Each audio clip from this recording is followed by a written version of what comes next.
Hi, this is Phil, and I'm here to tell you all about the Capes and Lunatics Patreon. Get early access to all of our interviews, including the monthly Chichester chats with writer and comic book legend DG Chichester, new episodes of classic Capes and Lunatics shows, including The Quantum Zone, This, That, or the Third, and many, many more specials, all completely uncensored. Access starts for $3 a month, full video when you pledge $5 a month. Check out the link in our show notes or go to patreon.com/capesandlunatics. Hope to see you there. What about our Quasar podcast, The Quantum Zone?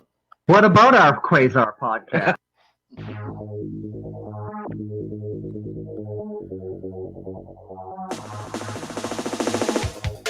Wendell Vaughn, the first Earthman ever appointed protector of the universe. Bonded to the energy-transforming quantum bands that are both weapons and symbols of his station, he fights an ongoing battle to defend all life in the universe from cosmic evil as Quasar. Wow, that last guy sounded really young. Welcome back to the Marvel Tales, kids. I almost said Quantum Zone. Marvel Tales, kids. I am Phil. Joining me, as always, once again, Maelstrom himself. It is. That's right. Justin the L, chopping off some hands and taking names. And of course, yes, part 2 of Cosmos and Collision. So Mr. Will Allred is back. Hey, everyone. Welcome, Will. And again, if you can't get enough of Mr. Will Allred, remember, you can catch him with myself on Sector 2814, the Green Lantern podcast. Yeah. Oh, yeah, guys, keep a lookout. I was working on it today. I was using some AI on Canva. Capes and Lunatics Sidekicks may be getting some new logos. Ooh, very nice. Yeah. We've had the same logo since 2017. I've been thinking about doing new ones. And then Lilith said something about the same idea this morning. So I was like, God damn it. That's my She's my enabler. I have a crazy idea. If she like green lights and I'm like, oh, that's the universe. I love it.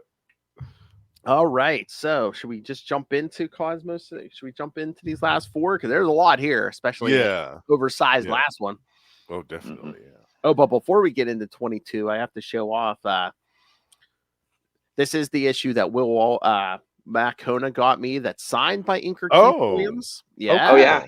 Yeah. I have one of those as well. Yep. It's awesome. I know. Very cool. Because the thing that caught me was like, man, I already have this issue. I'm like, I should slab this since it's signed. But like, I think it was Matt who said is like, I guess they don't like when they grade them, they don't count the signature unless they're there to like witness it. I'm like, oh yeah. I'm like, how many signatures can they actually witness? I'm like, unless I just wait and try to get Capullo's signature on it. Oh yeah, no kidding.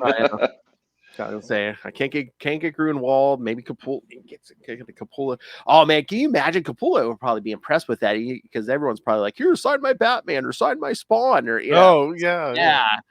Nice. I bet he loves that. Yeah. Oh, that's the interview we need. Capullo, man. Of course, we're gonna talk Spawn and Batman, but I'm like, let's talk about some Quasar. Can't be like nobody has to be about Quasar. Well, sir, no kidding. See if you can talk to Janice Chiang, whatever. Yeah. Oh yeah. I'm sure the inkers don't get the love when people are asking for interviews. The letterers, the colorists. Yeah, absolutely. But yes, maybe I'll try for Capullo. Batman, my favorite character. I am contractually obligated to hit that at least once an episode. Yeah. But by contractually obligated, I mean Lilith will kill me. All right. Wait, what are you talking about, Noel? Then the shutter falls. You see it's all in 3D. It's your favorite foreign movie. What? Lay off the booze, kid. Well, it's St. Patrick's Day weekend. True. Yeah. Oh yeah, that's right. Oh man, we have a big drinker at work, and his first name is Patrick. I mean, he goes by Pat. I'm like, I'm like, it's your favorite holiday, and they named it after you. Nice. All right. So let's get back into this Cosmos and Collision because remember, Quasar's dead. Not yet. Well, it looks that way. But almost. Kind of, sorta, yeah. It looks that way. It was the mostly dead all day. Yes. All right, so we're picking up at Quasar number 22. And again, all the information I'm reading here can be found on quantumzone.org. Go visit it. The definitive Quasar resource. There's image galleries. There's, again, the information on the issues I'm reading. There's all kinds of fun stuff. All right. Quasar number 22, Cosmos and Collision, part 4 of 7, A Long Day's Journey into Death. May 1991, writer Mark Grunwald, penciler Greg Capullo, inker Keith Williams, letterer Janice Jiang, colorist Paul Beckton, and editors Len Kaminsky is the managing editor, Howard Mackey group editor, and Tom DeFalco editor-in-chief. And again, cover price $1. Nice. Glory days. Yes. All right. Barely alive and hanging from a wall, Quasar has visions of Captain Marvel and his father, Maelstrom studies the quantum bands with the help of the Weird Sisters. Finally, Quasar dies. Yeah, what masochist wrote this? Finally, Quasar dies. I didn't protect anybody from that spoiler, did I? All right. Yeah, I love this splash here. You know, with the Watcher's little house on that asteroid that we're seeing. Yeah. I mean, it's just beautiful. Classic Marvel stuff. Just like Maelstrom looking over his shoulder. Mm-hmm. And again, this is Grunwald, bringing back past elements of things he's done because he's, Maelstrom's talking to Death Urge and he's basically telling him, go tell the first Watcher about put that thought into his head so he drops over dead, and then they'll all start dropping over dead, Yep. So they the Oblivion Plague. Right.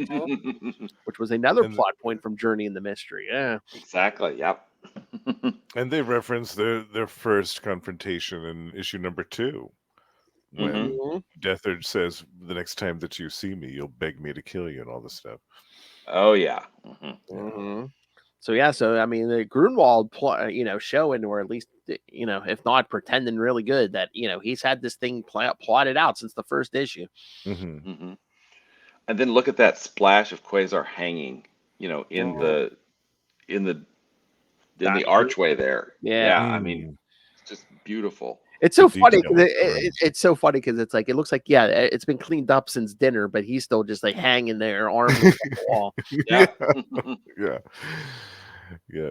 He's a piece of decoration now. Just thinking about how he's failed. Maelstrom has the quantum bands. He, Cat and his friends, and now he's just hanging up there with no arms. Yeah. For all I know is pain. Yeah, he's like, all I know is I've doomed my friends. Eon's doomed. The world's doomed. For all I know, the whole universe is doomed. Doubt any protector of the universe has ever screwed up so badly. That's what he's thinking. Wow, come on, Death. What are you waiting for? Which was when Death Urge shows up. Perfect timing. You rang. And again, I think we mentioned this before, Will, but I mean, Death Urge, of course, is probably going to be a reference to the Black Racer over at DC. Yep. Yep. Exactly. Yeah, that's what I always took him to be. And I love he comes through the wall, and Quasar's hanging like this, and he's just walking at a different. He's just walking up the wall. I thought it was an interesting way to. Yeah, almost like a Spider-Man. Yeah, just like walking up the wall and very casually though. Kind of crouches next to his head. Yeah. Yep. Yeah, and like Justin said, he's like, remember last time I told you next time I saw you, you'd beg me to kill you, and Quasar says, kill me. If it'll end my suffering, terminate my consciousness, take me, Death Urge. I'm a foul up. I'm an embarrassment. Blah blah blah. And then the Death Urge says, "Oh, you forget the second part of what I told you. I told you to beg, and I told you I'd refuse." Yep. He takes off, and that's when Quasar's like, what good are you? Come back, do your job. And this issue as a whole, I mean, it's very dark. Oh yeah, very much. It's gone from really, really bad to even worse. I mean, he wants to die because he feels like he's screwed everything up. Oh yeah, he pretty much is like, the universe is probably dead, so just kill me. Yeah, he feels like the ultimate failure. But then we get, this Captain Marvel shows up, Marvel, right? Yes. The Ghost of Christmas Past, yes. Yeah. And talks to him, and and then I love the last thing he says. My time's up. Farewell, brother. That always, because they're brothers in arms, essentially. Yes, Sorry, bad symbolically. joke, but symbolically, yeah. they are. Right. And even just the whole, Marvel earlier, an Incredible Simulation tells him, he's like, at least you died in battle. He's like, I died in bed, from cancer. From cancer, yeah. Which right. Justin and I did cover in episode 50. That's yeah, right. Death of Captain Marvel thing. Yeah. Yep. Well, then we get the reveal of HD finally. Oh Right. yes. Yes, I liked that. As Maelstrom's playing with Quasar's hands. Yeah. Yeah. Giving him a high five. Stop slapping yourself. Stop slapping yourself. Yeah. But yes, another reveal, because HD reveals to Ken and Kayla that she is Moondragon. Mm-hmm. And I loved that. I'm a big fan of the Moondragon character. Yes. And so I knew at some point she became a part of the Quasar supporting cast in the book, because I remember seeing her show up later on. And I do like the little detail when they do that flashback panel of, that Avengers meeting, and it's like, yeah, they remember to put him in this costume now because retroactively that's the costume. Yeah. And that's how she remembers it. So. Yep. And I love, she was like, I was once passed over for being the celestial Madonna. And Kayla, what about Madonna? What about Madonna? That was funny. Again, Kayla, I mean, nice, but not the brightest.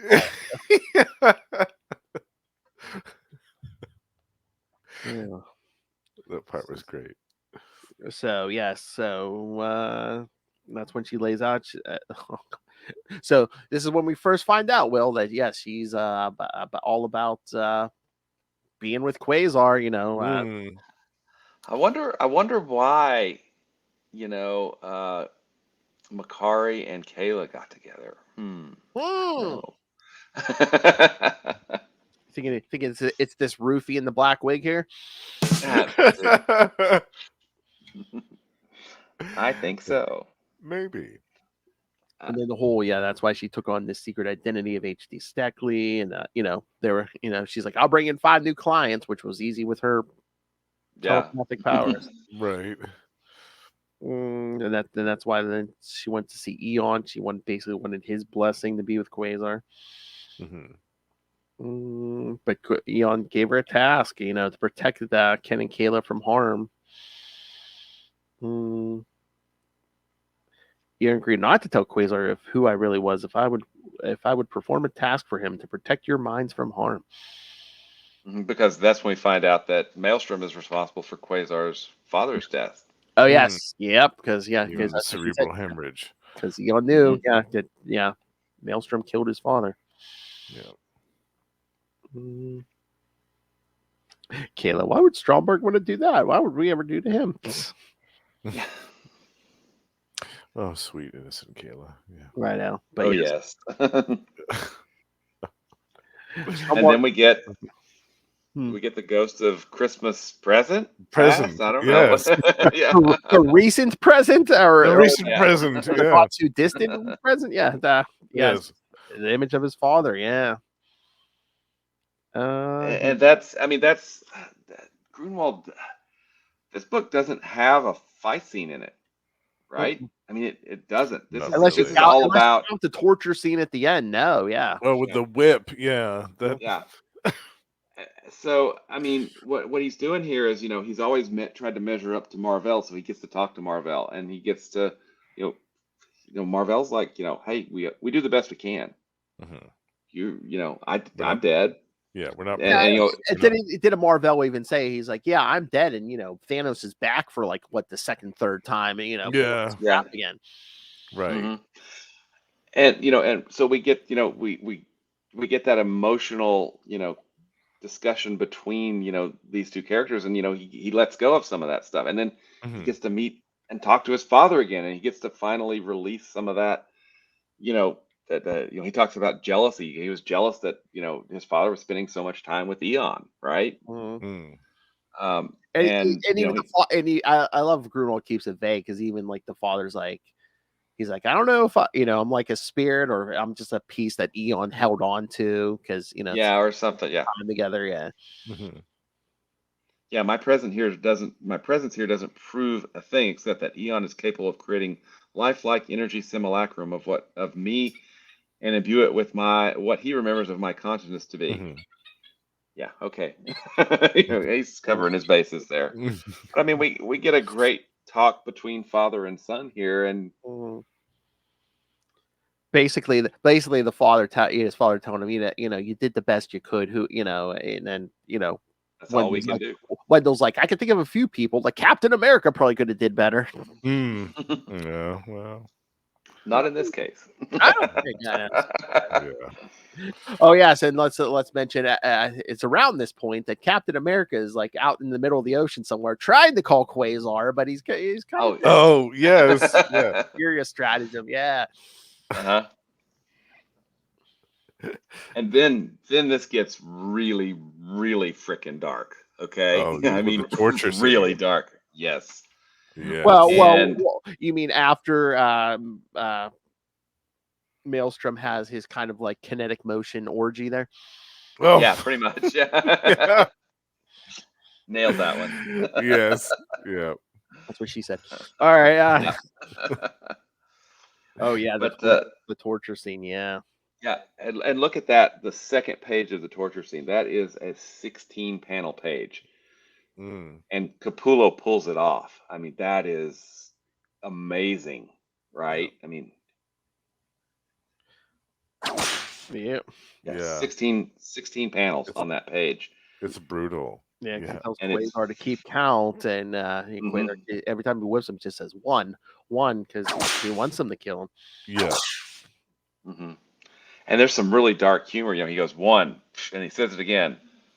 2 comes after 1. Another indictment of the American educational system. It's really, really dark humor here. Yes.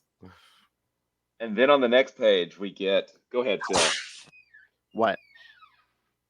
Who shows up on the next page? Oh yeah. Oh yeah. Yes, his own personal avatar of death, Kid Reaper. Yes.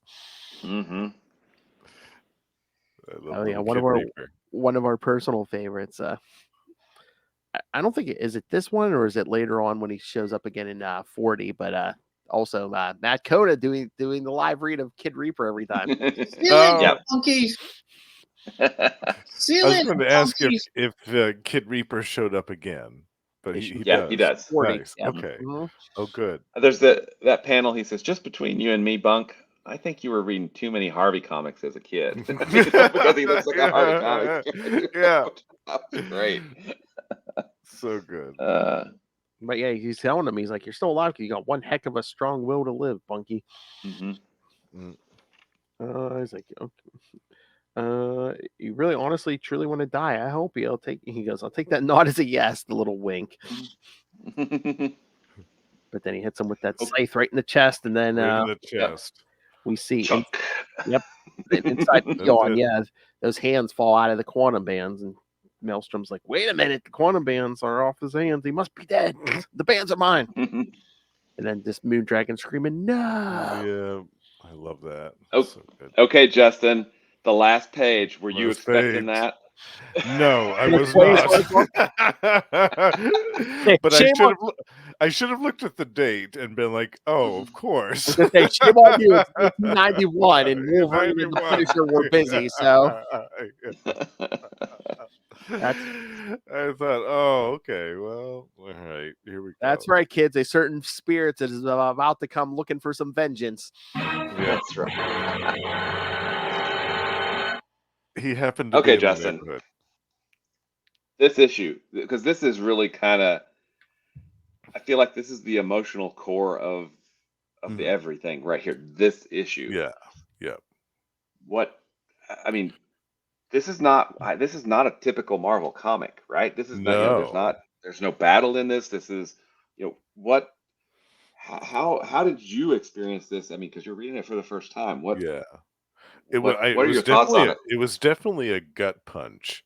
The Mhm. whole scene, the whole torture scene, and where he's talking to Marvel about how he feels like a failure and all this other stuff. He's just, Mhm. this is the lowest point that I've ever seen the character of Wendell Vaughn. Mhm. And I had read his exploits for a few years pretty regularly back in the day. But going back and revisiting that time period of the character, yeah, this is the most despair that I'd ever seen him in.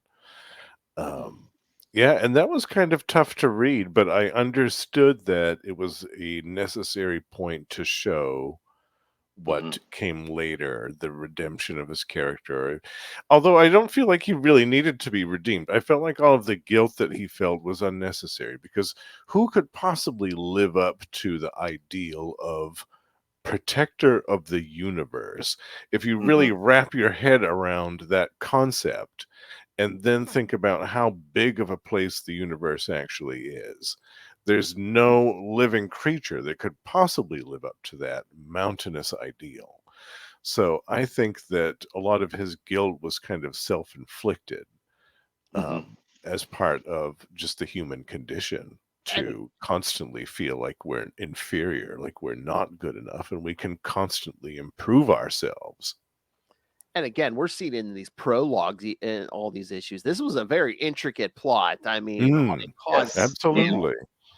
The stuff with Death Urge, the reference to the second issue, I wasn't expecting any of that stuff. I mean, Maelstrom's taking out Watchers so no one sees this coming. Yeah, exactly. Yeah. I mean, yeah. And he teamed with another abstract entity to bring down a really good thing that Wendell had done by putting, Quasar's hey, protection net around the Earth. Yeah, so exactly. speaking, yeah. I mean, and it just it's the sheer power and scale and intelligence of the forces arrayed against him. It's almost, you can almost, it's inconceivable almost of what he's trying to fight, and yet he still fights, which is something that Marvel brings up. Hey, you're doing the best you can, and he constantly compares himself to Captain America. So he's that inferiority complex, right? Yeah. I think you've definitely hit on some of the really, really core parts, I think, of this issue. I mean, it is so brutal, and it's brutal on purpose. And Grunwald did that with a reason, and we're about to see why. That's right. And I think even though it was tough to read, I liked the torture scene the best, because even though Wendell knew that it would probably result in his death, he wasn't going to capitulate to this dude's demands and just be like, okay, yeah, I'll do what you say and I'll count each one. No, he's going to remain defiant to the last. And I love that. I love that. And I probably would have done the same thing if I was in his position. I'd be like, no, I'm going to have the last say here. You don't get to say. And he figures he wants to die, so it's like, let me piss this guy off, and maybe exactly. We'll hurry it up a little bit. Yeah. Yeah. So I liked that part the best, because it showed that he still had that defiant streak. Even though that he wanted to die, he still wasn't going to give in to his torturer's demands. And then at the end, Kid Reaper's like, you still have such a will to live, in spite of all that. You've had your hands cut off. I mean, you've been whipped how many times, and you're his dad's he just lost his dad, all this stuff. Yeah, he's at the most despair that he's ever felt, and still he has the will to live. Even though it's just a small spark, it's still there. Yep. Absolutely. All right. Good stuff. Great stuff. Ready for Ghost Rider showing up now. Ghost Rider. But I like that they saved that for the last panel. That was nice. Again, they all did it in the 90s, but at least it seemed kind of organic, because if there's any kind of innocent blood, this would really be calling out the Ghost Rider. It's like, oh yeah, this guy killed an innocent person. He killed the protector of the universe. this dude is really planning some bad stuff. Right. All right, so yes, Quasar 23, Cosmos and Collision, Part 5 of 7, The Stillness of the Earth. June 1991, same team. Ghost Rider tries to avenge Quasar's death and battles Death Urge, while Quasar finds himself still alive with an energy body. At Eon's request, Quasar kills him and gains cosmic awareness. Maelstrom, also with cosmic awareness, stops Earth's rotation. All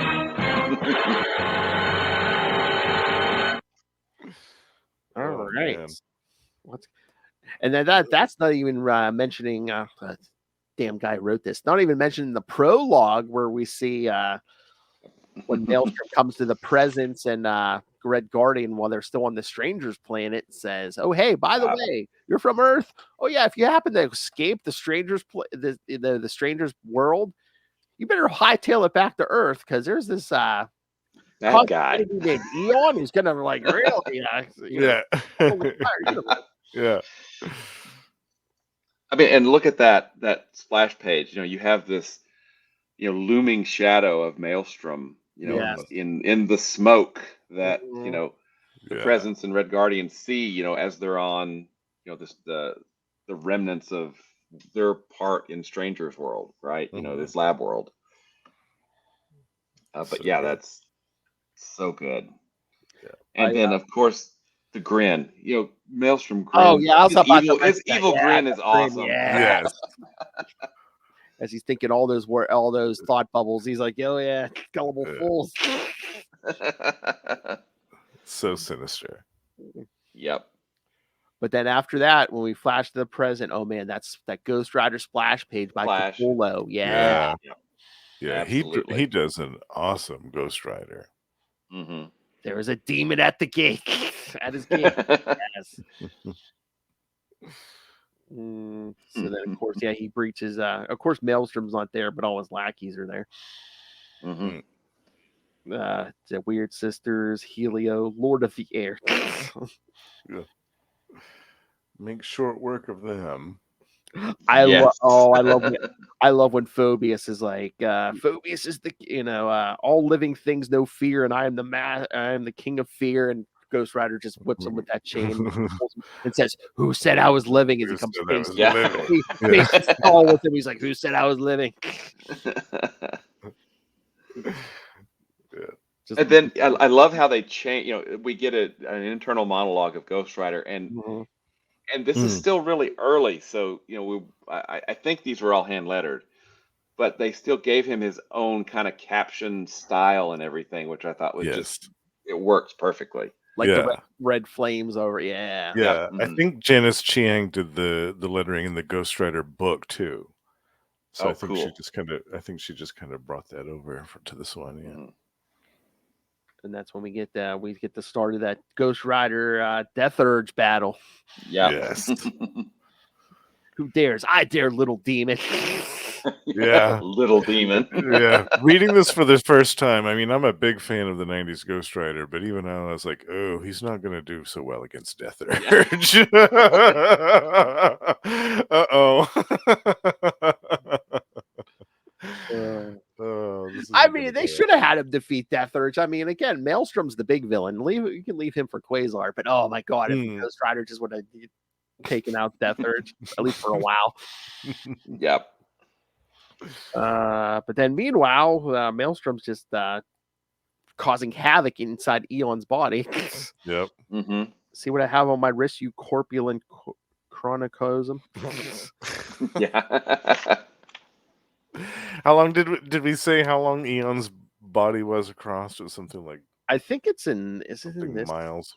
I think it's in this issue. Yeah, I think so. I can't remember exactly how long, but it was like millions of miles, I think, or something. Yeah, it was a couple million miles. Yeah.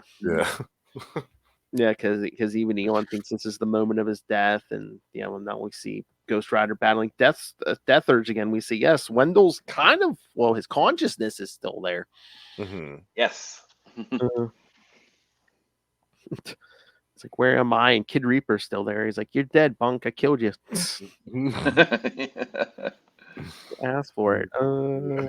This kind of thing never happened to me before. That's what he says. and right now, Quasar's like, oh, maybe this is Eon's doing because he did the whole thing with Captain with his dad. Yeah. Then he's like, here, Kid Reaper, hold my cape open, and kind of like uses it as a portal. And then we see a great escape attempt by Moondragon and the others. Oh yeah. Oh yes, yeah. The weird sisters tell him, get up here. Keep bringing him out of the basement. And Moondragon can bring up 2 wine bottles and takes out 2 of the weird sisters. Yeah. That was great. That's something that Grunwald, I think, does really well. I mean, because, most people with, Moondragon, telepath, but he's like, she's like one of the foremost martial artists, certainly in the solar system, right? Right.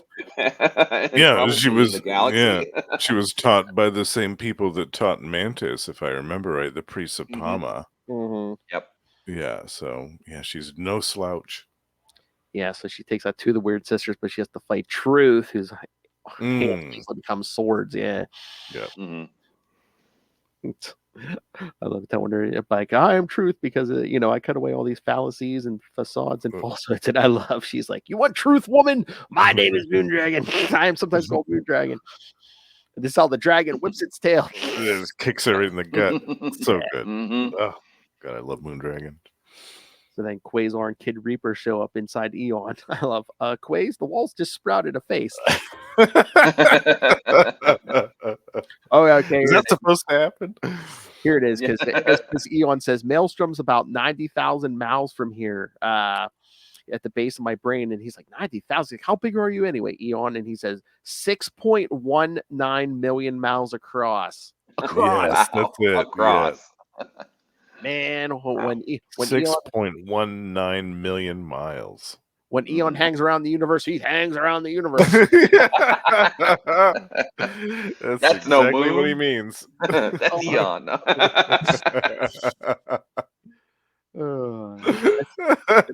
This is my true size. What you thought it was my body was simply a tiny pseudopod of myself that I extended into your space.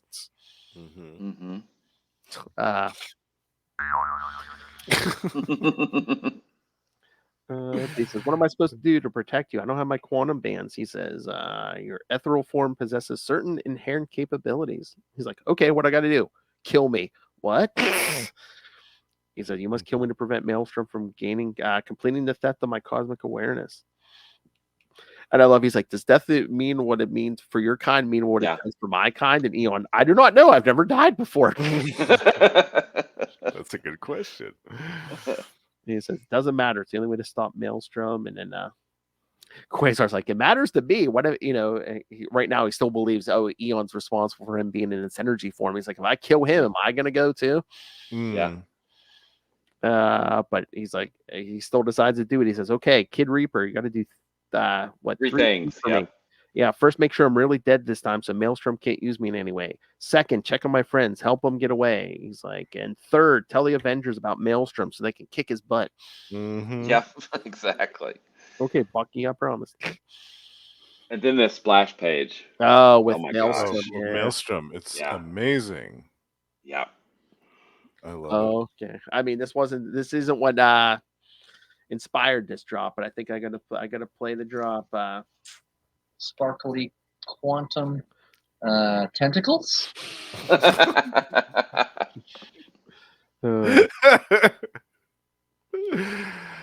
that is an amazing page. Oh yeah, that's some exquisite artwork. Just the detail on that thing. Yeah, you can tell he spent a long time on that. It was amazing. Then Quasar and Kid Reaper show up, and then Eon says, "Here, strike here, and I will suffer instantaneous brain death." And then Maelstrom sees Quasar, tries to blast him, but the blast goes right through. Up yours, Maelstrom. And then he says, okay, this is it. Here, okay, nothing. Here I come. And Quasar blasts Eon in the brain. Yep. Lights out. Which is really funny. Because he said that the cosmic assassin, the person that's going to kill him, is going to manifest on Earth. Quasar's the one that kills him. Yeah. Right? Oh yeah. Quasar is the assassin. Yeah. Mhm. Yeah. Oh, interesting. Meanwhile, back at the mansion, Ghost Rider has several dozen black arrows and stuff, I guess, sticking out. Yeah. And an axe in his And head. an axe, yeah. Undeterred. I love he tries to give him the penance there, and Death Urge is like, "Your gaze does not frighten me, little demon." Yeah. Yeah, that's not going to work. But I find your tenacity tiresome. In your own way, you Yep. serve Oblivion too. We shall meet again as he takes off through the roof. Hmm. And then we get, then we get the great page. almost a Oh, splash yeah. page there. Yeah, Ghost Rider just picking up Quasar's body off the Yeah, wall. that is tremendous. I love that. How can I avenge his death when his killer is nowhere to be found? I cannot. I can only remove his lifeless body from its place of torment. May you yet be avenged, Cape Man. Yeah, because he doesn't even know who he is. Yeah. Yeah. Hmm. But then back in Eon, Quasar's still there. He's like, Yeah. I'm still here. I'm still here. Did I fail? Was Eon not dead? And Maelstrom, no, you killed him. You unmitigated fool. You killed your own mentor. You put a hole right through his brain. Yeah. There's a big the hole. crater where his brain used to be. Like a stadium-sized hole. Yeah, it's just Several miles across. And Quasar's just like, wait, so Eon wasn't animating me. So he's like, so who was? But then he's like, wait, what's happening now? And Maelstrom's like, you have the secret of cosmic awareness. It was his plan. So you have him kill him so he can pass the secret on to you. Then we see Quasar just go, yeah, I understand so much now. I see everything. And Maelstrom's trying to choke him and just going right through his... He's like, no, Maelstrom, in this form, there's nothing you do to me anymore. Then Maelstrom kind of quantum jumps out. And Yeah. I love Kid Reaper. This place is starting to get ripe. What say we?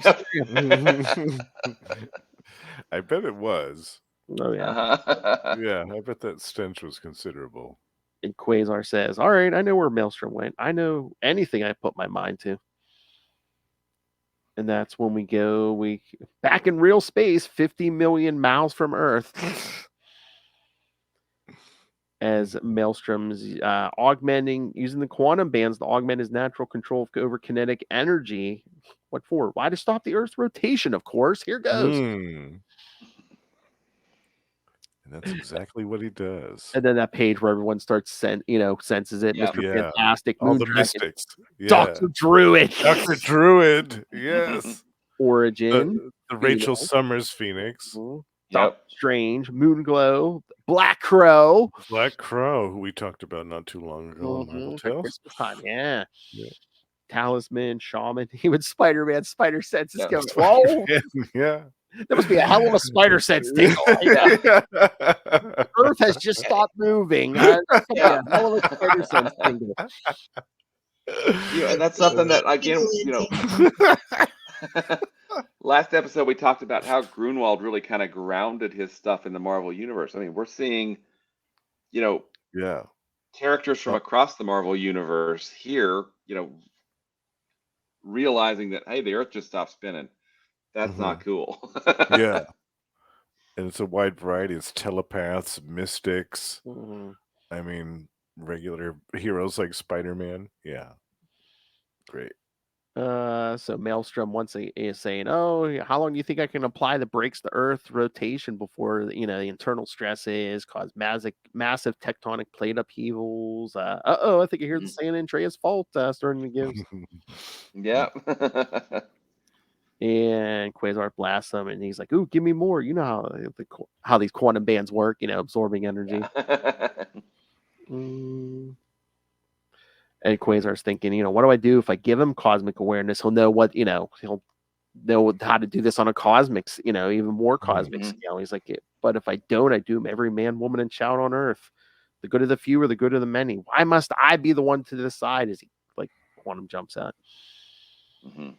And Maelstrom's like, impulsive youth. He just signed the Earth death warrant. Yeah, this part really surprised me here at the end here, where he says, where he said that he had cosmic awareness. and he just wanted to make certain that he was the only one who had it. Petty. He's so petty, isn't he he? has covered all the bases. This man has thought through every possible juncture of this plan. Yes, we see his cosmic awareness, then he kind of blasts Kid Reaper out of existence. Yep. And then as the Earth winds down like a mechanical toy, I take my leave of it forever. I have bigger things to attend to. And he meets back up with Death Urge, and then says, knowledge is absolute power. Stopping the Earth's rotation is but the merest prelude to my ultimate goal, to stop the kinetic motion of the universe itself. Yes. Reverse its direction and cause the cosmos to collapse upon itself. So yeah, kids, Cosmos and Collision just isn't a fancy title.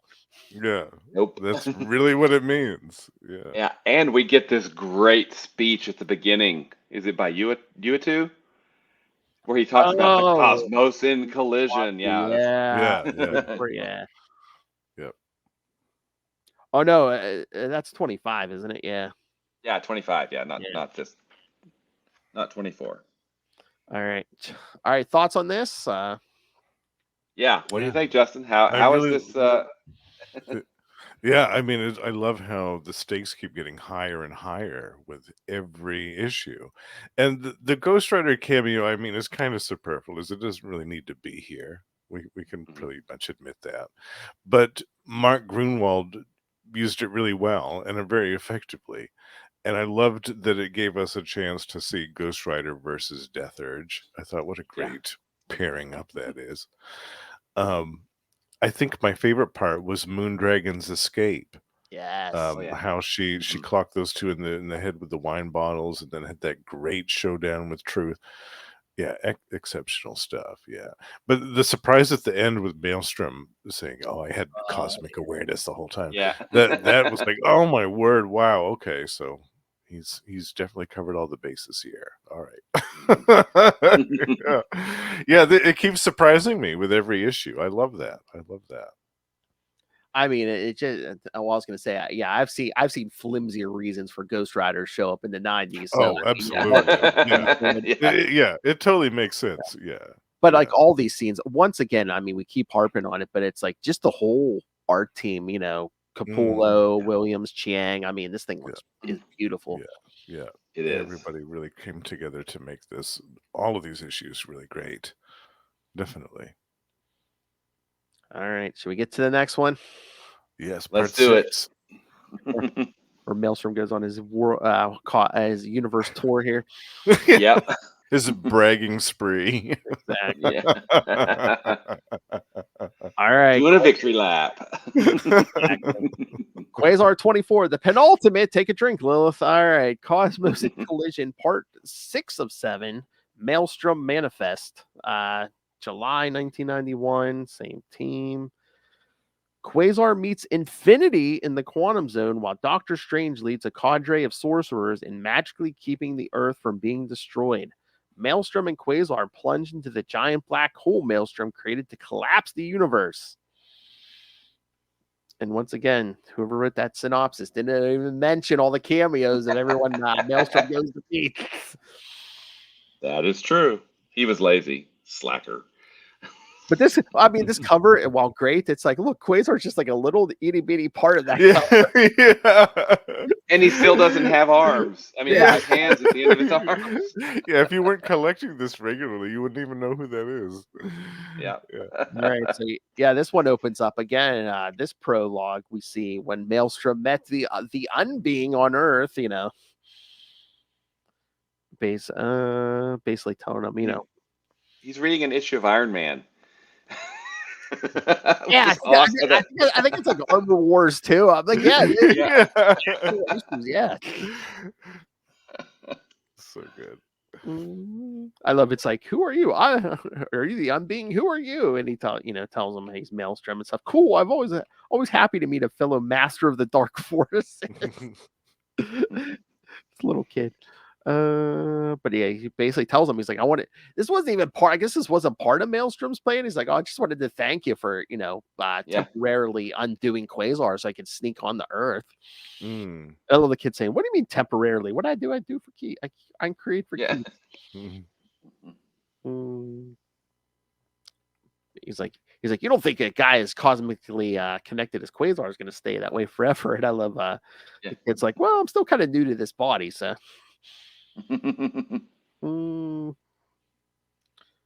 Anything I could do to help wreck the universe, let me know. The body of a 10-year-old boy is an unseemly form for a near omnipotent entity such as the Unbeing. That's not my concern. But yeah, but just, then we get the whole his plan now. That last panel on the second page. Oh yeah, I will find a millionaire's mansion. Yeah, there was a real Stromberg, and he just caused him to have a heart attack and took his place. Yeah. He'll defeat my pawns, the presence, and and the Red Guardian. So yeah. Yep. Nice. So then, page 3, we're back in the present, and he's basically telling Death Urge, basically, I have cosmic, and now the cosmic awareness is mine. I understand the infrastructure of the universe, how it relates to everything, blah, blah, blah, how to collapse it upon itself. Basically recapping for everybody. Astounding, sire, that a being born of such humble station could achieve so much. And then he's like, where's Eon's lackey? He's like, oh, you mean that's energy simulacrum that thinks it's Quasar? Nowhere in this universe.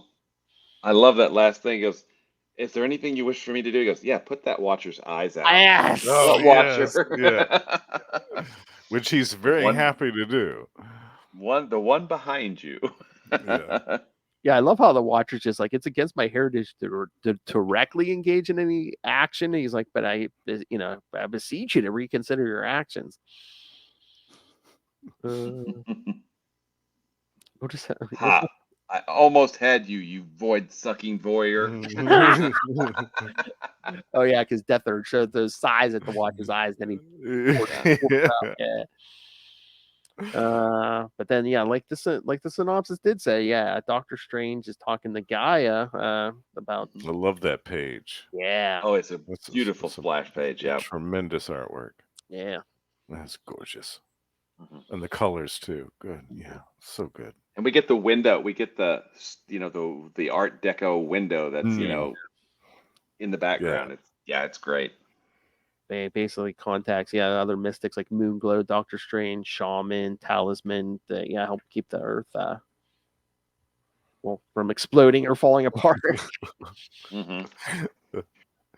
Oh, and then a double page spread. Oh yeah. Oh yeah. Look at Black that. hole, yeah. Yeah, that's intense.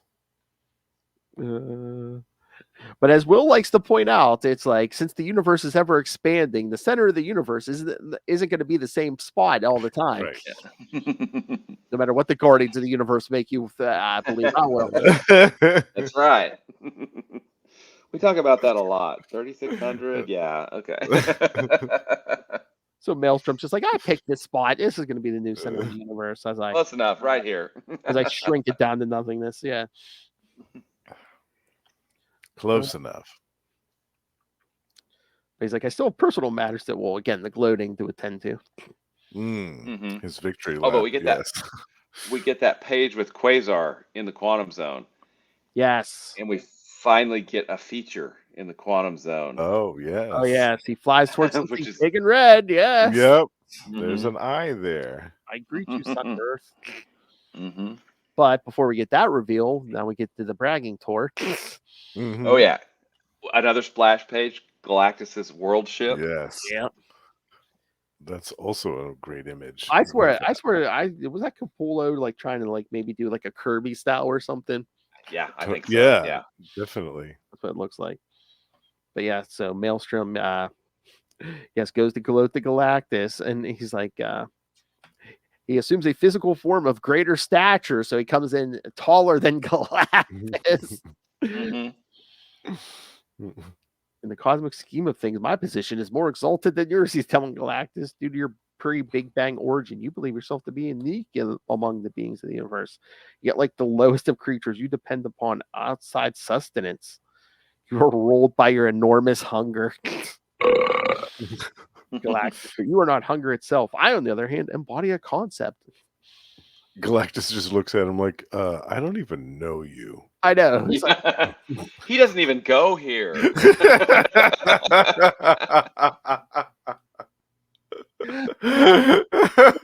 bitch, please.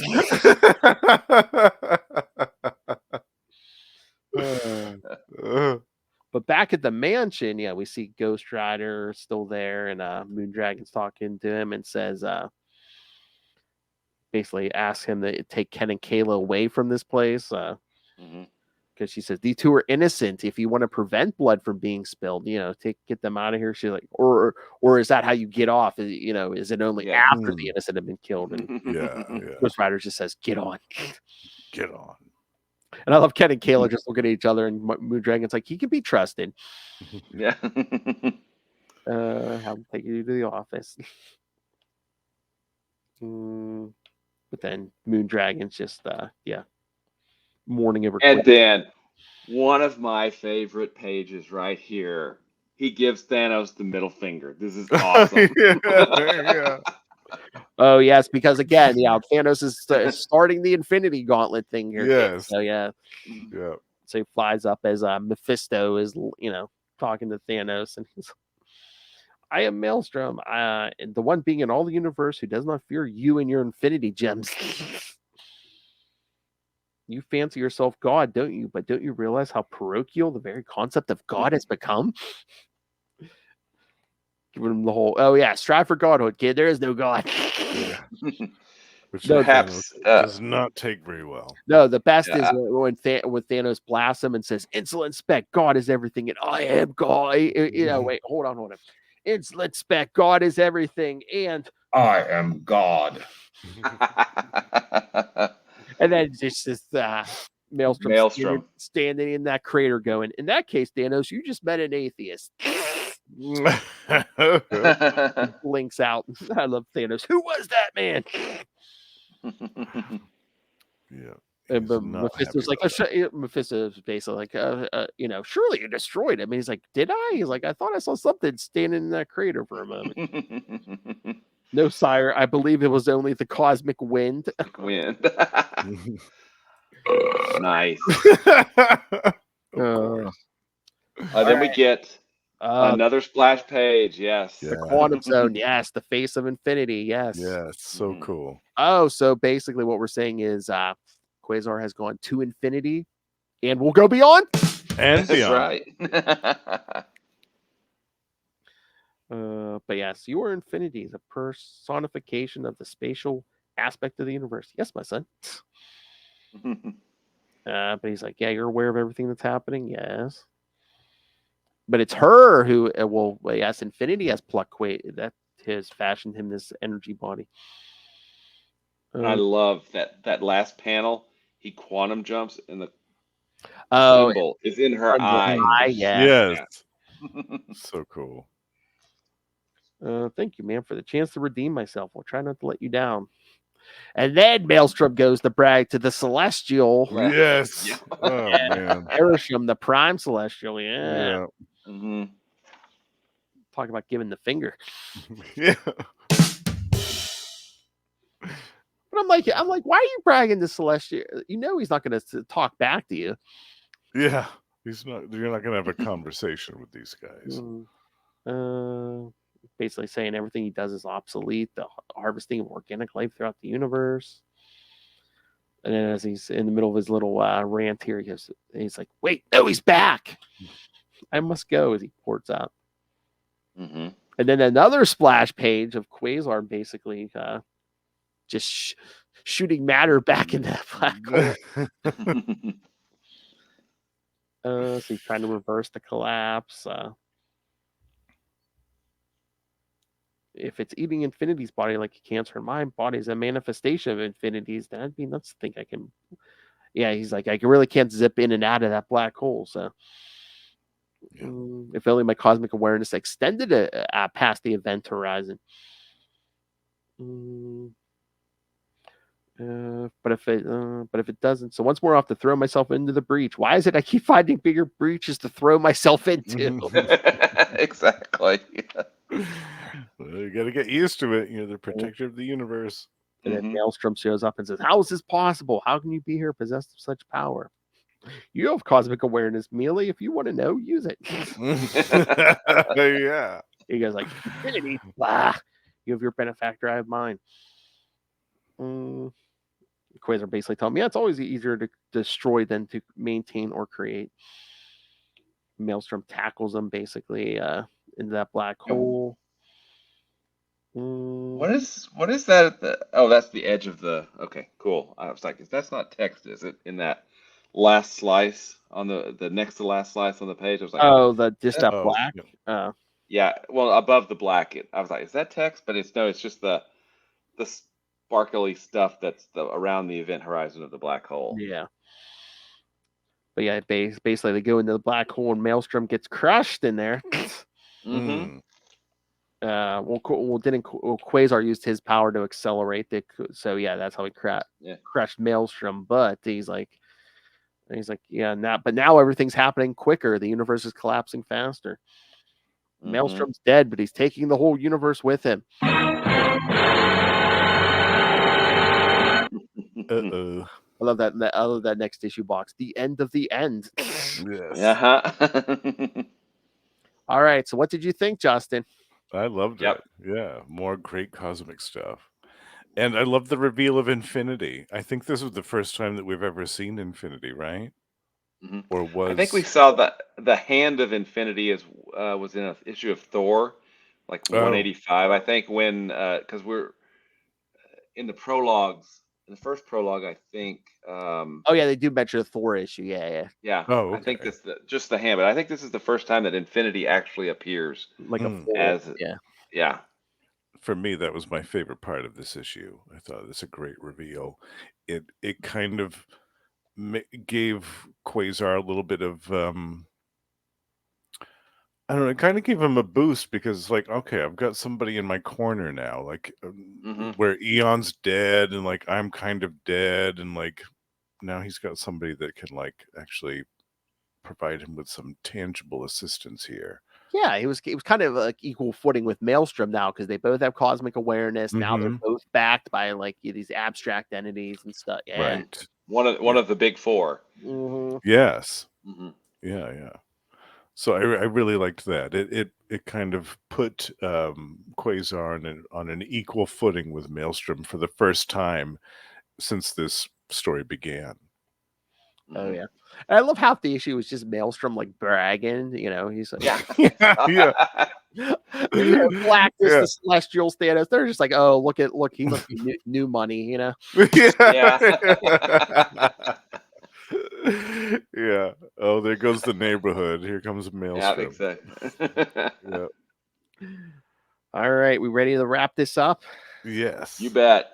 All right, Quasar number 25, Cosmos and Collision, part 7 of 7, All or Nothing. Cover date August 1991. We've got the same team here, and again, this is a larger issue, so it's $1.50. That's right. Still not bad for the time. Oh yeah, especially what we get. Yeah. Yeah. All right, Quasar as Infinity's avatar and Maelstrom as Oblivion's avatar battle in Oblivion's realm. Quasar tricks Maelstrom and saves the universe. Well, we'll get to that part. New terms are struck between the cosmic powers. Quasar, in a new costume, and Makari are returned to life. Yep. All right. What more do you want? That's all that guy wrote. Slacker. He's such a slacker. You should send him a strongly worded letter. It's me, your biggest fan. Yeah. The first 3 pages of this issue are freaking awesome. Well, yeah. I mean, the first page is a splash of a Watcher, and then the Watcher. two-page splash the next part. Yeah. Yep. Those Watchers around the black hole. Yeah. Because again, even the Watchers are like, even if we wanted to take action, there's nothing we could do. Yeah. And I like how more of them keep, showing up, and then behind them, boom, here comes the prime celestial host. They're like, okay, we want a front row seat to this. Yes. I love that. Yeah, that last panel where they're like, oh, there's other nigh powerful beings who may be able to do something, and then it's like, speaking of, the Celestials are here. The Celestials are here. Yeah.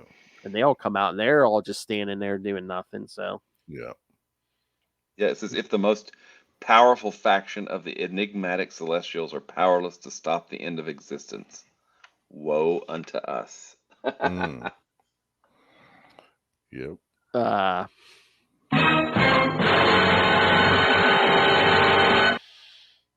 So yeah, then we go back into that little kind of on the far side of the vortex. It says, yeah, Quasar's just like, yeah, Maelstrom's dead, but the black hole's still compressing everything, and the universe is collapsing faster than ever thanks to the boost I gave it.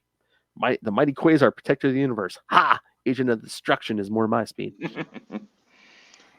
And again, how many issues did it take him? Now he's like, wait a minute, this is an energy body. I can have hands. Yeah, I know. I was like, why didn't he think of that a couple issues ago?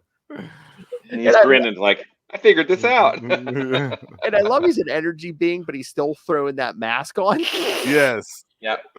Totally. So yeah, he just converts a fraction of 1% of his energy to matter, and the black hole basically just pulls him in. Time to suck the void. But yeah, see, even taking all his power just to keep even still the black hole's the one who wants to like compress him. So he's like, let go of this. So what? So he thinks if he lets go, he might be able to reverse stuff. So he's like, once again, pray the crunch of the nigh infinite energy infinity down will provide the impetus to restart universal expansion. This really is it this time. Goodbye, Mom, Dad. Then back at the mansion, yes, all the weird sisters are awake now. So, Yep. And this then is going to be a definite and challenge for Moondragon. And she's like, we're all back now. She's like, good. It saves me the trouble of looking for you. She's gonna kick their butts. And she's taking that dress off, getting down to that bathing suit. Yeah. Now it's getting real. And again, truth is dampening her psionic power. So yeah, it's down to her martial artistry to. Yeah, I like that they provide her with a nice challenge. Yeah. Yeah, it's cool. Because if she did have even a fraction of her telepathic powers, she could have easily taken them out. Yeah. So, but he manages to take out the weird sisters, but then we see someone walk in and say, Moondragon. Who? Yep. Then meanwhile, Doctor Strange and the Mystics are still trying to keep the Earth from falling apart, and then Death Urge comes in to try to break the spell. Oh yeah, which is awesome. Yes. But then he gets grabbed by the Wizard. The Wizard, the most unfortunately named superhero in comics. Especially when you're wearing a yellow suit.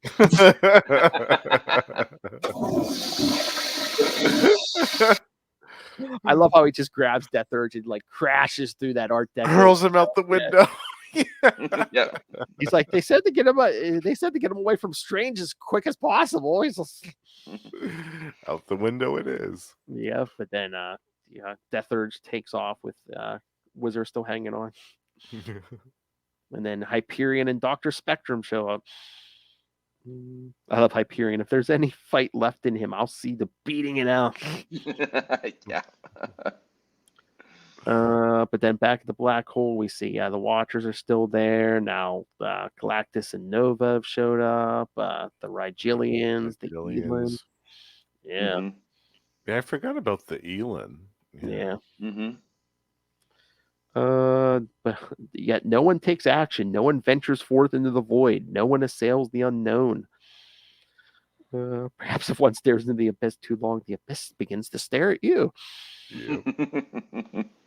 A little Nietzsche for your night. But then Quasar's like, again? I can't believe it. I've survived again? How many times does that make?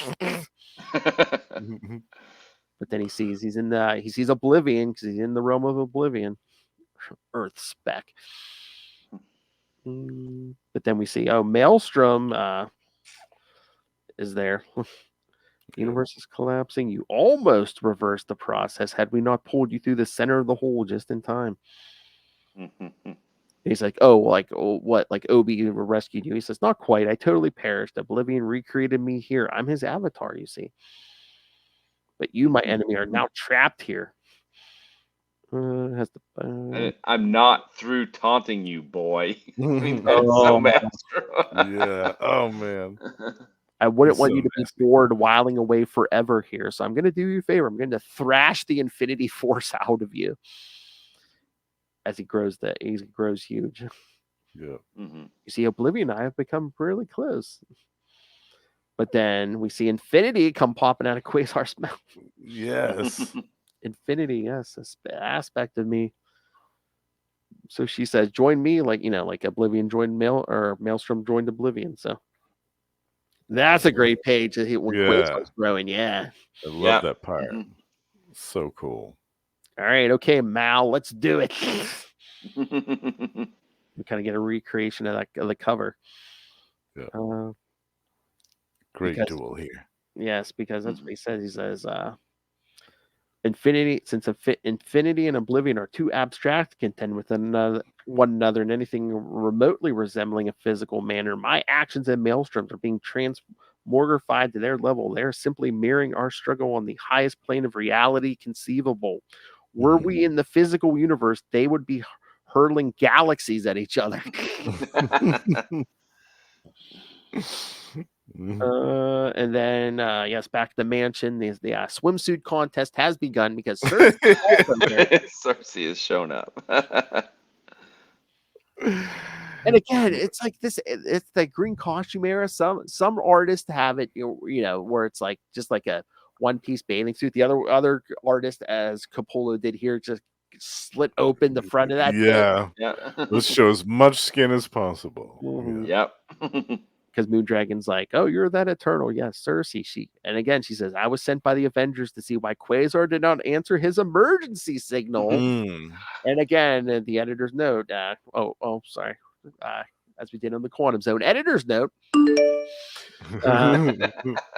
Captain America tried to summon him in issue 388. Yes. Again, superior stratagem. I can tell you why. He's dead. What? Yeah, he's dead. She goes, see for yourself. He's in the other room. Now, if you'll excuse me, I must look for a different corpse. Yeah. Yes. Makari. Just in shock. But then, they get Quasar and Makari's bodies. But that's when Maelstrom's other lackeys show up. Helio, Gronk, Phobius. And Phoebe. Yep. Yeah. They don't fare so well, though. Yeah, Cersei turns them into a rat, a pig, and a goose.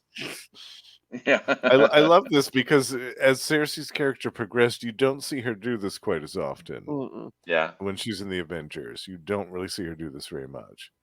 So it was nice to see that again. I was like, oh yeah, I remember when Cersei used to do this all the time. And Moondragon is just grinning there. You're like, I'm beginning to like you, Cersei. I like what you did there. Okay, here it is. Because Cersei says, were these the ones who did this to Quasar and Makari? And she says, no, it was Maelstrom and Cersei. Maelstrom, he attacked the Eternals once, which again, they mentioned was Avengers 247 and 248. Yes. There we go. Yep. Reference to the Unimind. On that Tuesday. And then back in Greenwich Village, we see the Squadron Supreme kind of has Death Urge locked up. As best they can. Yeah, Dr. Spectrum has those huge boots on him. And then Spectrum says, let me make sure this guy doesn't have any buddies. And he goes up and it's like, oh man, Doctor Strange isn't looking good. Yeah. And the window's already repaired too. Oh yeah. Yes, of course. Yeah. Can't lift those drafts in. Yeah. But Gaia says, just a few more minutes, Mage of Mages, and you'll be able to let go. I sense the fate of all life is even now being decided.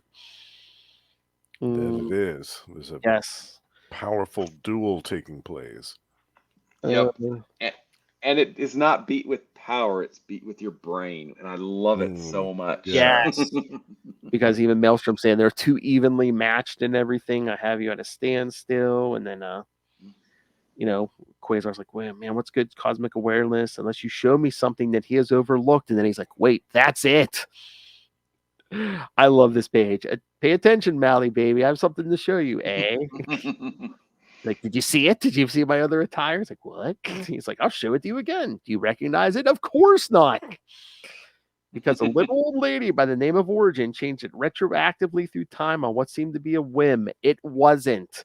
It was her way of making me a temporal anomaly, a walking pocket of reality inversion. Yes. Going back to the beginning of the last episode, kids. Yes. Yes. I love Maelstrom's like, no, he's like, I'm the only anomaly I have to be. Quasar, you consider yourself an anomaly, Maelstrom? Ha! Compared to be your commonplace. An aspect of my personal reality lies beyond our deadlock and sends ripples across the time stream. Use your cosmic awareness and you'll know I'm right. I love Maelstrom. No, it was so close. He's like, what a universe to be tricked by such a small concept. And he wanted to replace Oblivion with himself. Yeah. And I love the fact that reduced his power enough and broke his concentration enough that the bands finally said, buddy, you are not worthy. Yes. Yeah. Oh, yeah, because just like in issue 1, yeah, if you don't keep a lock on them bands, man, you'll disintegrate. Yeah. Yep. That's just what happens. What was his name? William Wesley? Or Yep. Who's very much a Hal Jordan test pilot. Yeah. Totally. The Marvel boy from those 2 Fantastic Fours. With his Maelstrom base of defeat and death, yes, it's reversed the flow, and as the Watchers see, yes, this black hole starts shooting matter out, but then back, Infinity and Oblivion have to have a little powwow here with death and eternity.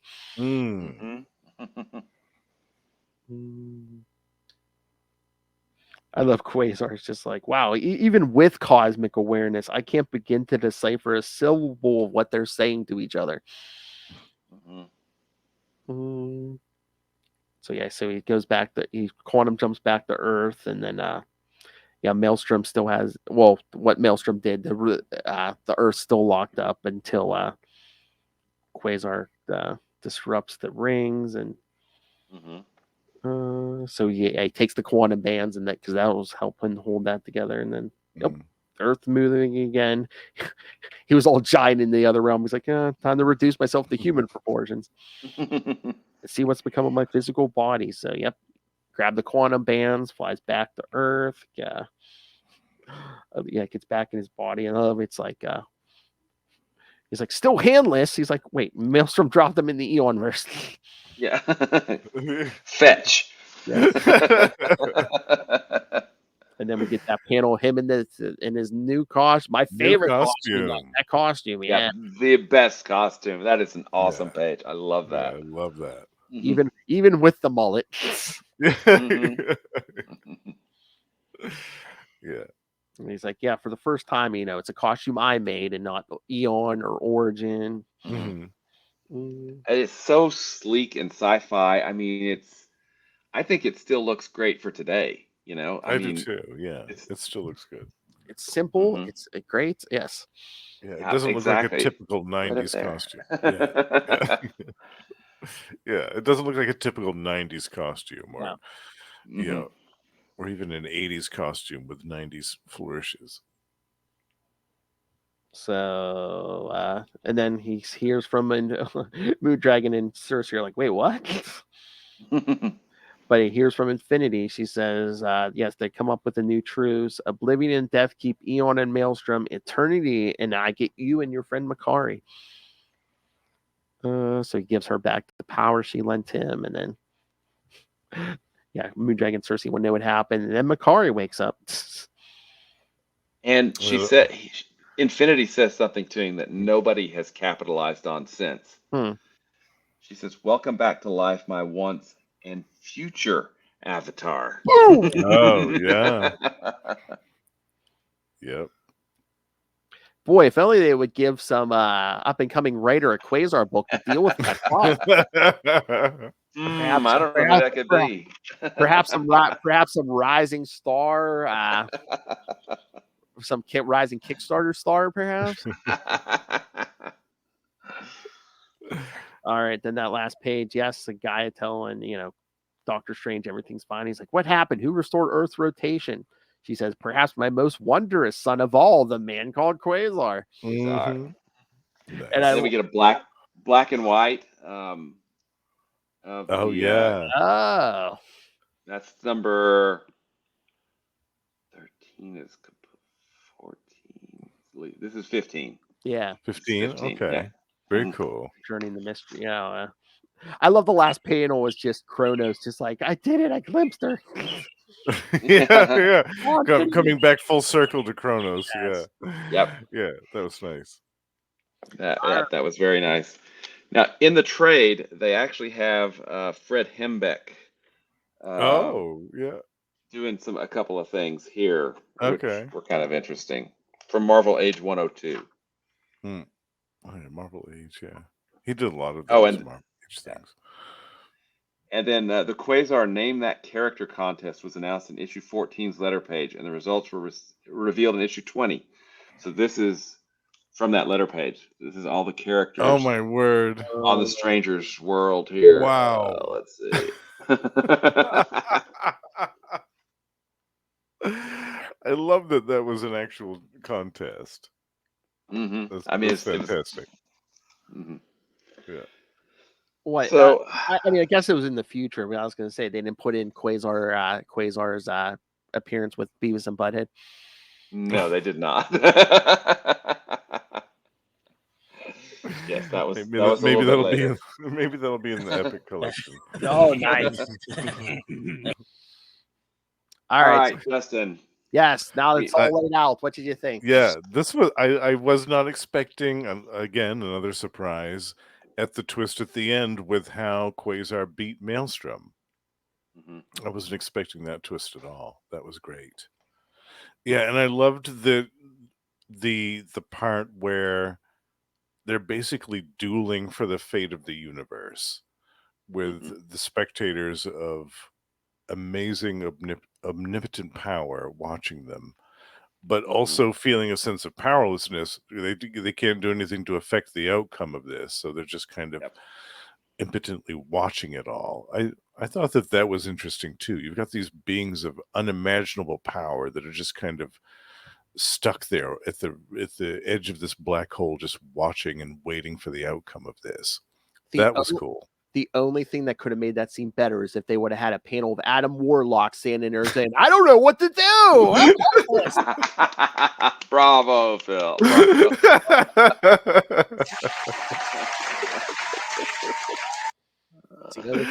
Yeah, for once I can't fix everything. For once I don't have all the answers. Yes. Yeah. I loved it. Yeah, my only complaint is I wish that his other costume had stuck around a little bit longer because I would like it. And I thought, well, maybe that could have been like the costume that he gets in this issue, that could have been like his outer space costume. And then when he's hanging out on Earth with the Avengers, then he can wear the more superhero looking costume. It's funny you say that because in Infinity Gauntlet he's shown wearing the older costume. Yeah. Okay. And he actually, I think in Grunwald did, he did that in 28 to cover that continuity error because he's going to go out as Quasar and he changes and it's that costume with the mask and Makari's like, "Wait a minute," and he's like, "Oh, I still have it in one of the quantum gems. I guess." Yeah, I need to take that out of storage. Yeah. I love that. Yeah. And so you guys correct me if I'm wrong here, and I will. It's a day that ends in Y, so there's that. I really kind of feel like Jeremy Adams is something of a spiritual successor to Mark Grunwald. Oh, You know, I that mean, I can see that. I mean, he does. I mean, I know on the DC side, yeah, he is a big that fan. concern for the continuity to make sure Continuity, everything fits together. Yeah. Oh yeah, because I mean, you could tell that when he was on Flash, now he's on Green Lantern. Yeah, yeah. He even told us. I mean, we talked to him. And yeah, he's like, I am a continuity nerd. I'm all worried about that. Very cool. I know, Will. I know. Friend of the show, Jeremy Adams. This is Jeremy Adams, and you're listening to the Capes and Lunatics podcast. Getting as bad as Very Will. nice. Jesus. I didn't say anything. I know. Not this time. I know.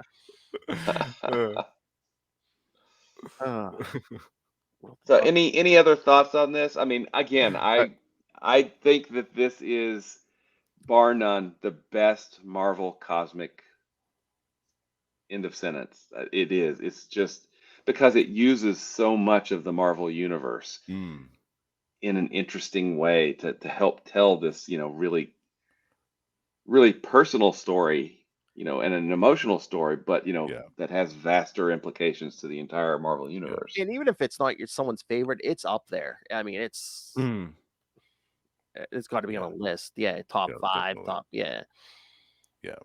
Yeah, I can see why you guys like this so much.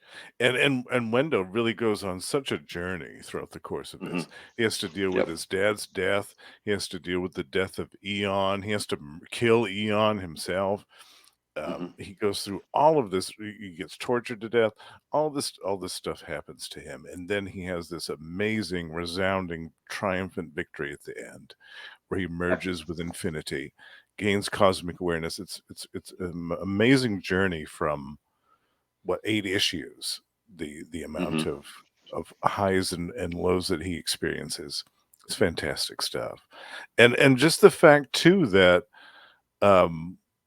really Maelstrom could have returned at any moment after that, because they talked about at the end that they made that deal. Makari and Quasar get to return. Well, so does Maelstrom.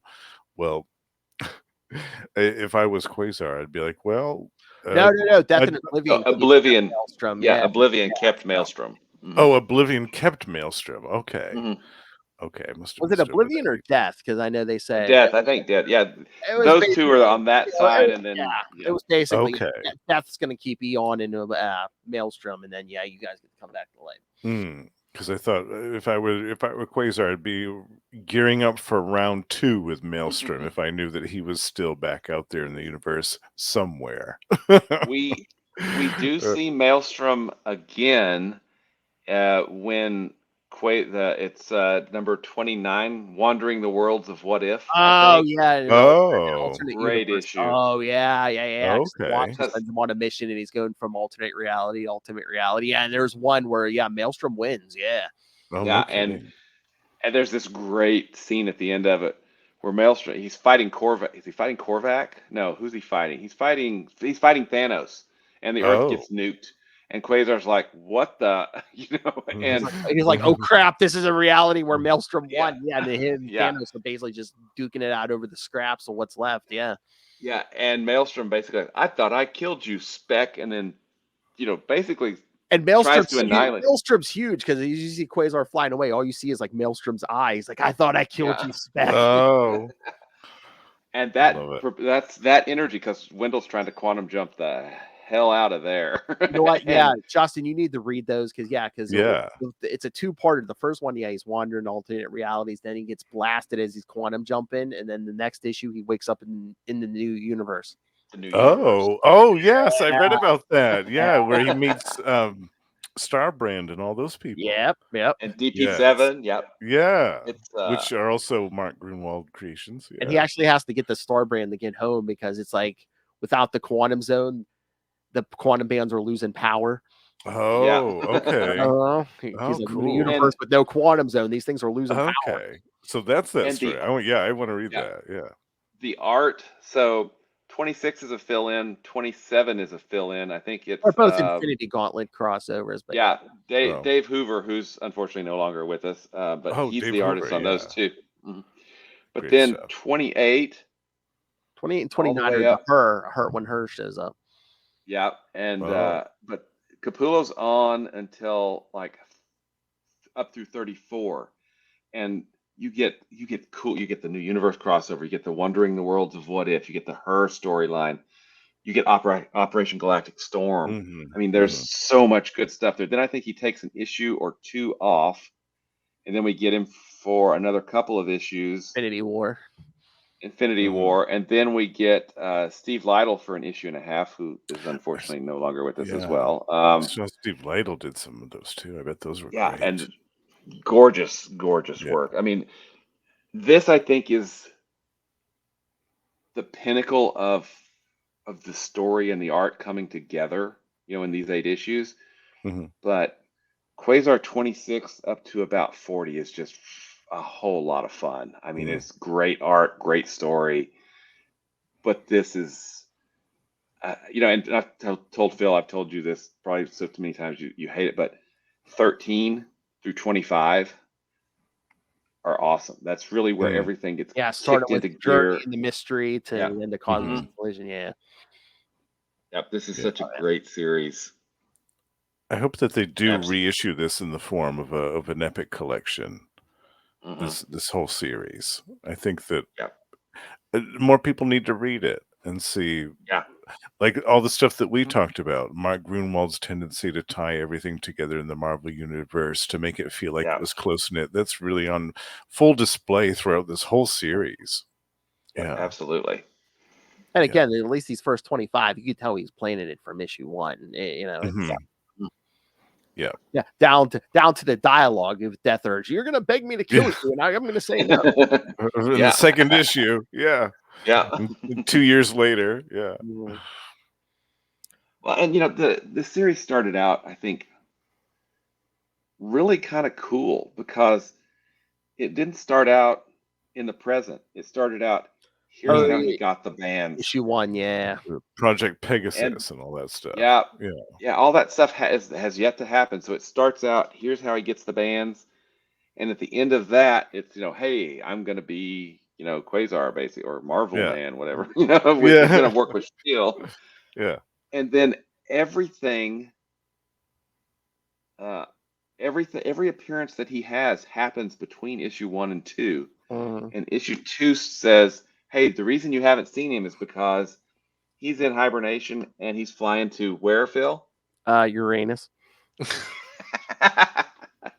Exactly. An important mission. Exactly. Because his mind hadn't been opened up to fully those quantum bands yet. So he had to go into hibernation and fly there. It took him how many years? Yeah, it was years that he was in, which is really. And again, Gruenwald using that to be like, this is why you haven't seen him in anything. Yeah. That's smart. I like that. Well, and every time, like Ben Grimm or Wolverine or anybody's talking to him, they're like, hey, kid. And I'm like, that always I'm like, what? He's been around a long time. But then I got to thinking, there's actually an essay I wrote that you can find on the Quantum Zone, or some guy wrote on the Quantum Zone, some nerd. Because he wasn't aging, he probably only looks like he's like 25. Oh, yeah. He looks like a kid. There was no gravity holding him down for a couple of years. Yeah. Yeah. I'm sure the quantum bands have some type of property that de-age or at least slow down the aging process of their user. They can affect your metabolism, and that's something that Gruenwald says there's a document that he had that you could write in for. I think in 2030, one of those issues, you could say, hey, you can write in, and I'll send you a copy of everything there is to know about Quasar's quantum bands. And this was part of his pitch for it. I've actually scanned it in. It's on the Quantum Zone out there if you want to read it. And it's really interesting because Marvel Boy, although we find out it wasn't Marvel Boy, it was the evil Uranian clone of Marvel Boy.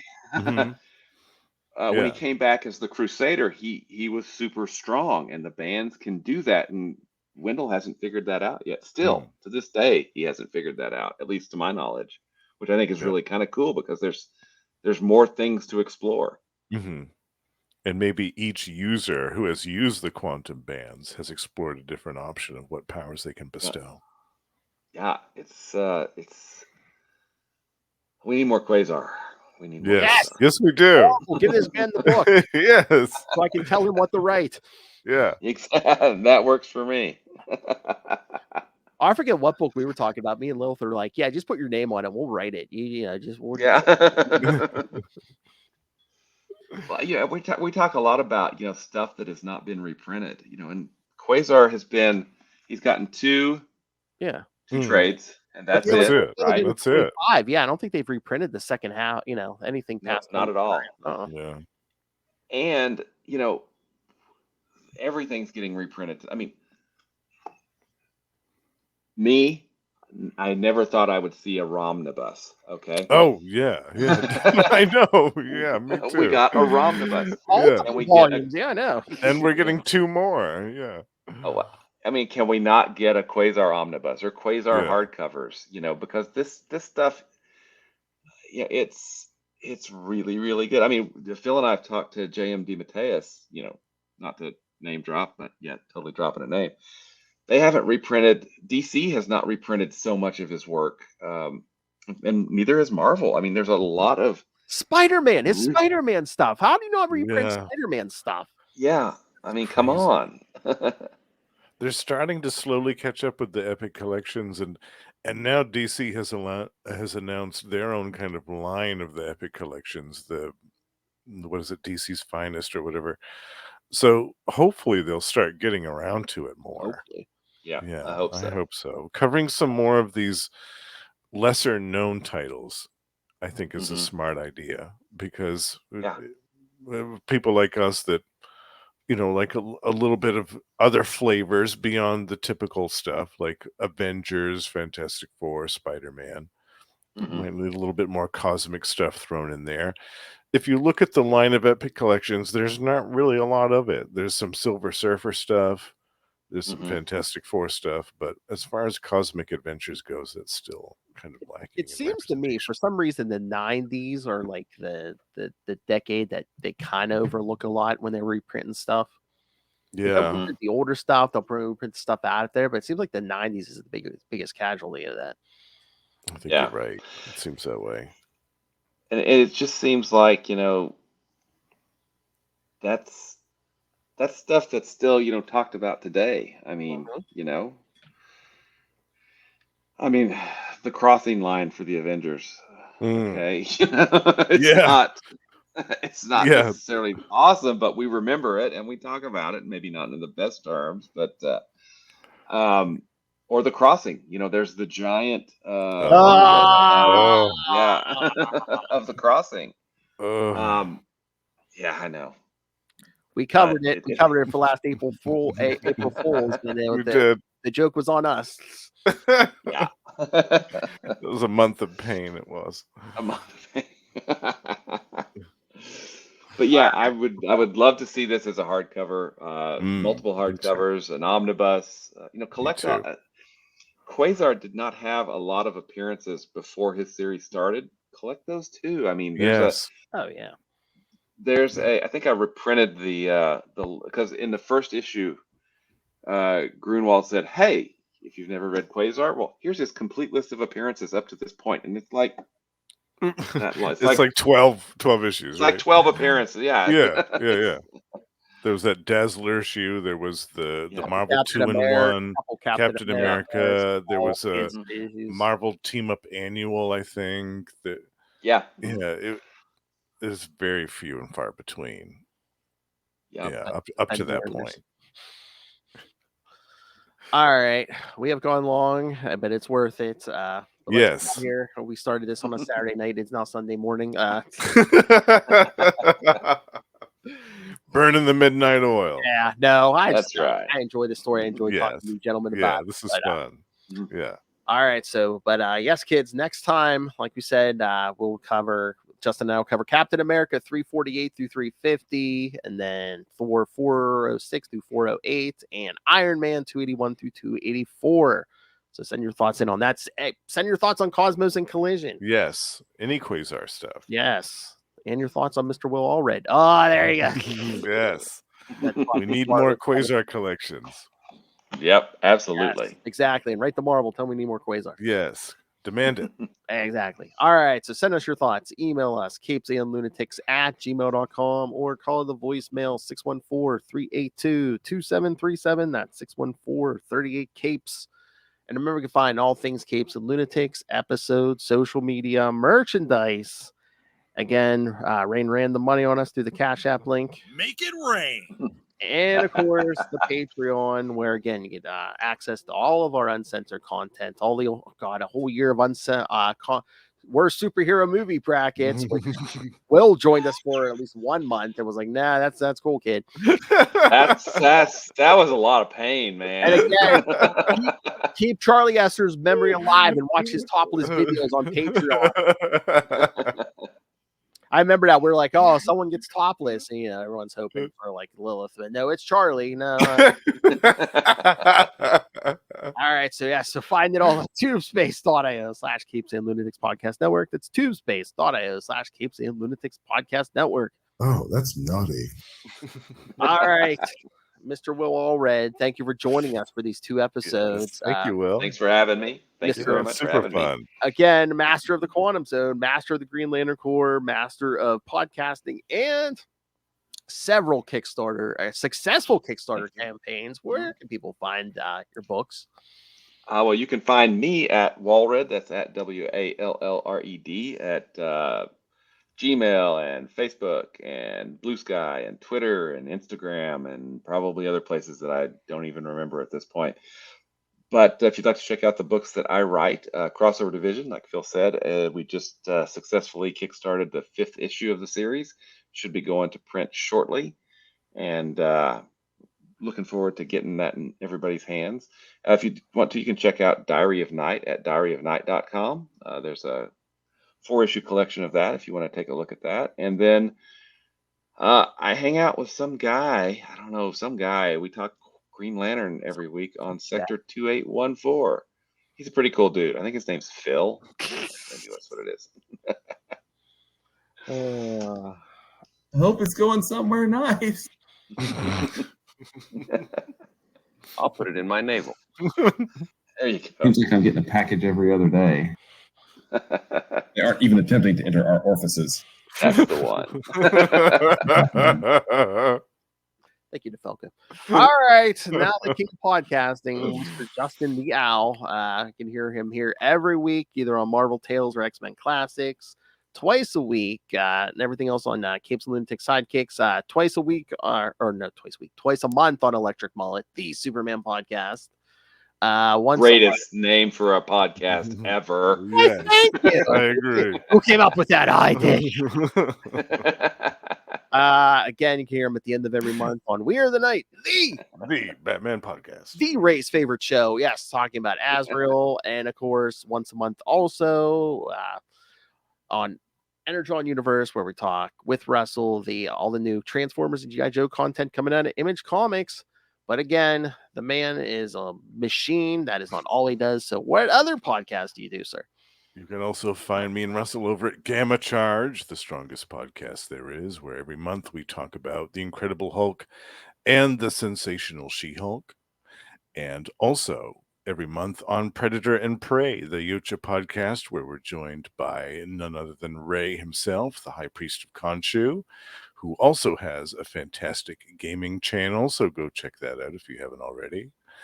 And Russell and I also do Gone the Form of Man, the Etrigan podcast, where we talk about DC's classic Demon series from the 70s. And my solo project, the Lost Library of Legends, is still chugging along. And this month's spotlight is about a forgotten series from Marvel from 1994 called Black Wolf. Yeah. We're going back to the 90s here, bitch. I'm going to eat this up with a fork and spoon. All right, kids. Thank you for joining us. Again, I hope you enjoyed this. I know we did. Yes. Absolutely. Very fun. Again, you want more Will Allred. Again, Sector 2814, the Green Lantern podcast. And again, quantumzone.org. Yes. The definitive Quasar resource. Demand to be updated. It's on my list. It's on my list. Demand this busy man do more work.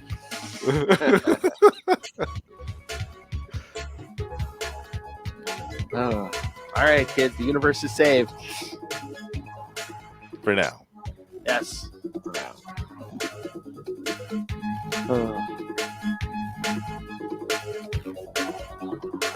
All right. Thank you for joining us. Come back next time for more Marvel Tales. And remember, a good wardrobe can solve any problem. Good night.